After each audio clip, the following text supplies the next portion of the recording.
Hi, this is Lara at Elliott Wave Gold with an extra video update for you for some natural gas analysis after market closed for Monday 16th of January 2017. Natural gas is in an upward trend. It looks like it's recently ended a correction at support on 9th of January. The next wave up looks like it's underway. The target for it to end is about 4.304. There'll be corrections along the way, but another big one along the way. Let's have a look at a weekly chart. My analysis for natural gas begins here. The data I have from bar chart only goes back to 2012, and within this data at the weekly chart level, from this high to this low, this is the only big wave that is definitely over.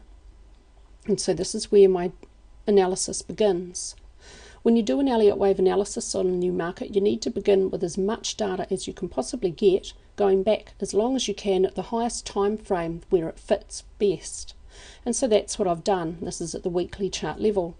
From this high to this low, this downward movement subdivides best, I expect, as a 5-wave impulse for natural gas. So if we've got a 5 down, then we should be expecting it to be followed by a 3 up, and then another 5 down to a new low below this point.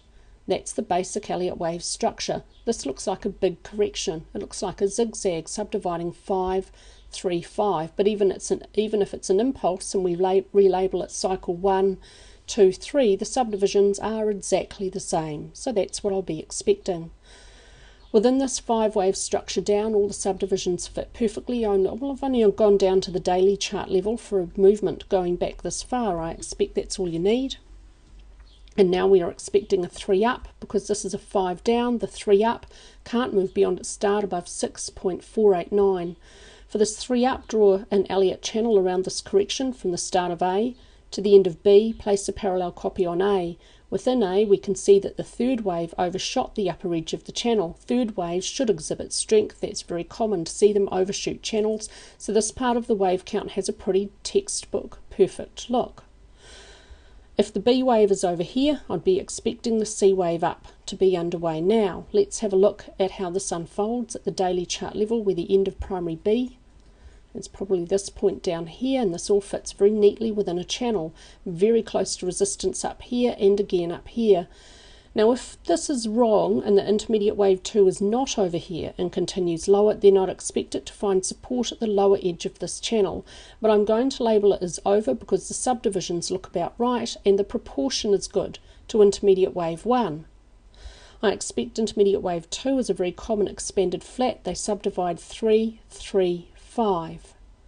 Within intermediate wave 3, no second wave correction can move beyond its start below 3.099. My target for primary C to end, beginning here, is at 4.304, where C would reach equality in length with primary wave A. And that will complete a zigzag up for a cycle degree B wave. I expect that primary B is very, very likely to be over. It's possible it could continue even further sideways, but that's looking quite unlikely now. Let's have a look at an alternate where it's identical to the end of primary B up here. Now back to the weekly chart. What if primary wave C is over? So both wave counts are absolutely identical for all of this movement here, and now we're looking to see what if primary wave C is a complete 5-wave structure. The target for a downward movement, if that's what we've got now, is 0.89, where cycle C would reach 0.618, the length of cycle A. But let's have a look and see how this looks at the daily chart level, because it doesn't really look very good at the weekly chart level. This looks like a 3-wave structure. Primary wave B down here, this point down here. If we're trying to see primary wave C as a 5-wave structure, it would subdivide 1, 2, 3, 4, 5, but the 4th wave is disproportionate to the 2nd wave, which gives overall this upward movement a 3-wave look. That's one reason why it's an alternate. Other reasons we'll get to in classic technical analysis. This does not have as much support as the main wave count. If we see a new low below this point, 3.099, and very, very importantly, if the lower edge of this channel also is breached, then I would have confidence in this alternate. At that stage, after this trend line is properly breached, not just overshot, but a full daily candlestick below it and not touching it is what I consider a breach, then I'd use the target at 0.89. But while price remains within the channel and above the confidence point, this is an alternate. Within cycle C, primary 2 is probably not over here. It's probably going to move higher. It can't move beyond the start of 1 above 3.903. Let's have a look at some classic analysis and see which of those two Elliott wave counts has more support. The first thing I've done is looked left. I've gone back for about 3 years of data and looked at prior areas of strong support and resistance and drawn some horizontal trend lines. There's one here about 3.7, there's one here about 3.1 and another one in the middle about 3.55. It looks like at the moment price is finding resistance about 3.7 and a bit above that about 3.85 and support about 3.1 and swinging between the two. ADX is declining, telling us the market is consolidating, not trending. Bollinger Bands are widening slightly but still reasonably contracted, and price is swinging from resistance to support.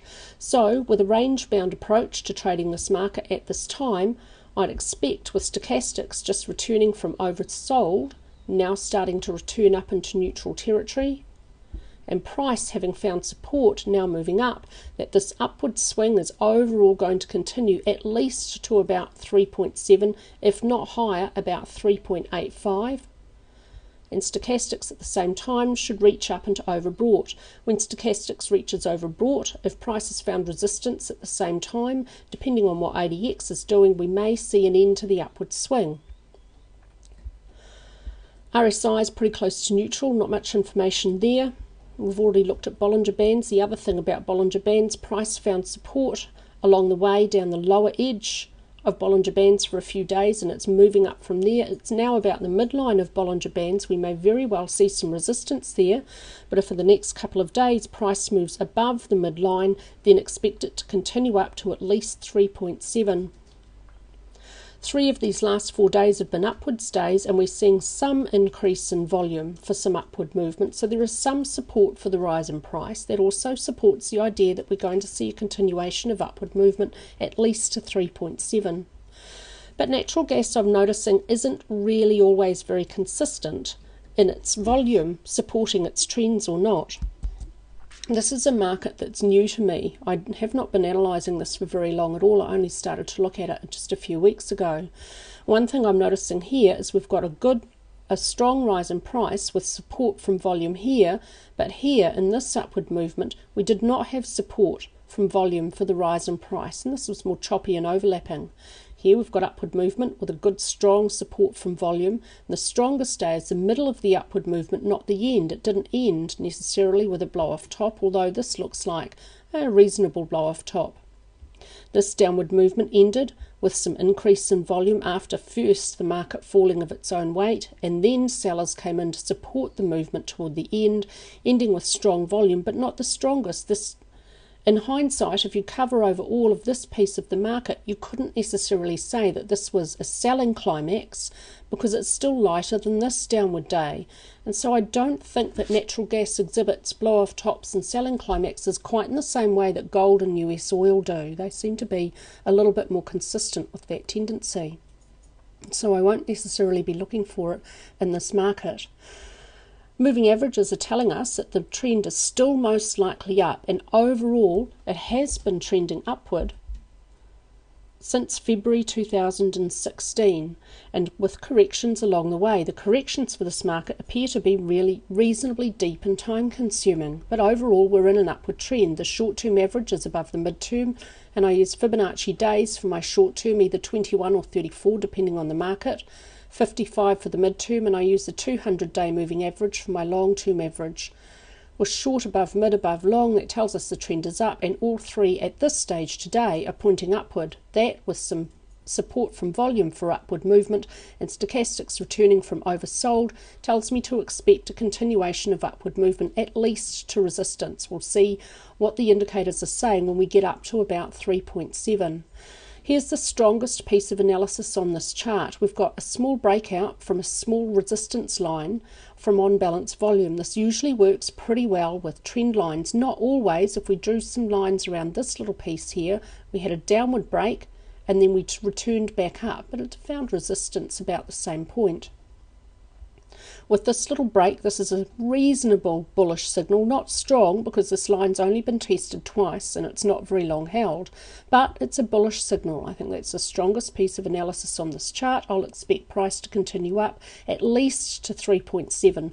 Along the way, it could be choppy and overlapping, but I will expect overall upward movement for at least another couple of weeks to about that point, if not continuing up to the Elliott Wave target. That's all from me with a natural gas update for you, and I hope that all of our members had a most fabulous weekend. If you would like daily analysis of gold and weekly analysis of oil and silver, you'll find it in the membership area of Elliott Wave Gold.